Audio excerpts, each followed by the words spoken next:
বাংলাদেশে এই কয়েকটি অঞ্চল আছে যেখানে মানব পাচারের বিষয়টা চলে এসছে সামনে, তার মধ্যে টেকনাফ, উখিয়া, কক্সবাজার এগুলো আছে। মানব পাচার রোধ করার জন্য ইতিমধ্যে আমরা আইন শৃঙ্খলা বাহিনীকে আমাদের নির্দেশনা দিয়েছি যে সমস্ত পয়েন্টে এগুলো হয় এবং যেখানে যেখানে যায় সে সমস্ত বিষয়গুলো তারা পরীক্ষা নিরীক্ষা করে একদম অর্গানাইজড ওয়েতে খুব সুশৃঙ্খলভাবে তারা নামবে।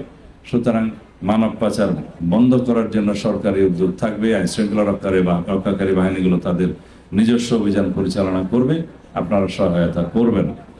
এই বিষয়ে আপনাদের সহযোগিতার সবচাইতে বেশি উল্লেখযোগ্য, কারণ আপনারা ইনফরমেশন দিবেন, আপনারা তথ্য দিবেন কোথায় কি হচ্ছে, তাহলে আইন শৃঙ্খলা বাহিনী সঠিকভাবে আগাতে পারবে।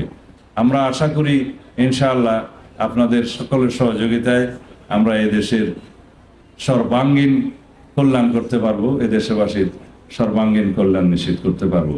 খোদা হাফেজ। বাংলাদেশ জিন্দাবাদ।